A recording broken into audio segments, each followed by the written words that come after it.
Usually I don't write anything, but this time I have something for you.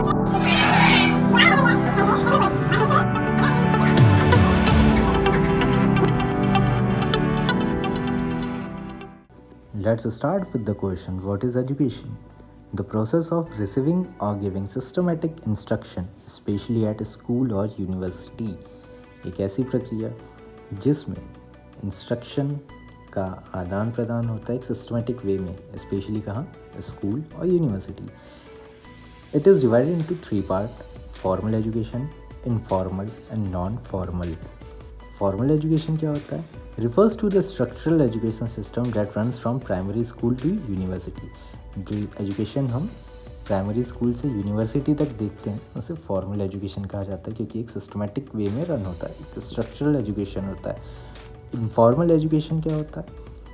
Which can occur outside of a traditional lecture, जो शाला, कक्षा, college, university इनके अतिरिक्त बाहर किसी भी तरह का एजुकेशन अगर हम प्राप्त करते हैं उसे इनफॉर्मल एजुकेशन कहा जाता है. उसके बाद आता है नॉन फॉर्मल. इसमें इंक्लूड होता है वेरियस स्ट्रक्चर्ड लर्निंग सिचुएशन. ये स्ट्रक्चर्ड लर्निंग सिचुएशन ज़रूर होती है इसमें, लेकिन इसका खुद का कोई करिकुलम या सिलेबस नहीं होता, इनका एक लेवल सेट नहीं होता करिकुलम और सिलेबस का. What is CBSE? पर पहले हम जानते हैं कि इंडिया में स्कूल एजुकेशन कैसा है. तो इंडिया में डिवाइडेड है 3 पार्ट में.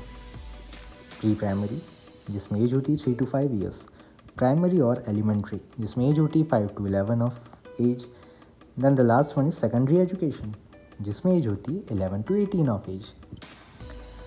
Coming back to the point, तो ये डिवाइडेड होते हैं हमारे यहाँ के boards CBSE, ICSE, NIOS. CBSE Central Board of Secondary Education, जो फोकस करता है सबसे ज़्यादा और बेहतर रूप से साइंस और मैथ्स जैसे सब्जेक्ट्स पे. इसे मैनेज करती है गवर्नमेंट ऑफ इंडिया. हर वो स्कूल जो CBSE एफिलेटेड होता है वो NCERT curriculum, national council of education research training का जो करिकुलम है उसे फॉलो करता है, specially from class 9 to 12th. A school can only run pattern of CBSE till class 8th, whereas the affiliation process start from class 9th. कोई भी school class 8 तक CBSE pattern follow कर सकता है, लेकिन एफिलिएशन प्रोसेस जो होती है वो क्लास 9th से शुरू होती है, जिसमें रजिस्ट्रेशन होता है 10th क्लास बोर्ड के लिए और उसके बाद री रजिस्ट्रेशन होता है 11th में for 12th board examination. Next one is ICSE which is Indian certificate of Secondary education. इसे कंडक्ट करती है काउंसिल, बोर्ड काउंसिल. ये बोर्ड अपने स्टैंडर्ड्स के लिए जाना जाता है, बहुत हाई स्टैंडर्ड होता है इनका. ये ज़्यादातर फोकस करते हैं बहुत ज़्यादा महत्वपूर्ण रूप से इंग्लिश लैंग्वेज एजुकेशन पे. इनका जो सिलेबस है वो CBSE स्कूल्स के एजुकेशन से भी ज़्यादा कॉम्प्रिहेंसिव सिलेबस होता है. ये और ज़्यादा सब्जेक्ट्स को कवर करते हैं compare to CBSE. Then comes the third one, NIOS, National Institute of Open Schooling. इसे कंट्रोल और मैनेज करती है गवर्नमेंट ऑफ इंडिया, या डायरेक्टली कह सकते हैं इसे मिनिस्ट्री ऑफ एजुकेशन इसे डायरेक्टली कंट्रोल करता है. ये ना ही एफिलेटेड होती है CBSE से, ना ही NCERT से, ना ही ICSE से. This school is only for those student who want to have the education but they are not able to attend the class. Then comes the state board, a board for schools under the state government. ऐसा board school के लिए जो state government के under होता है. And more importantly an fact about this is it is tougher than CBSE.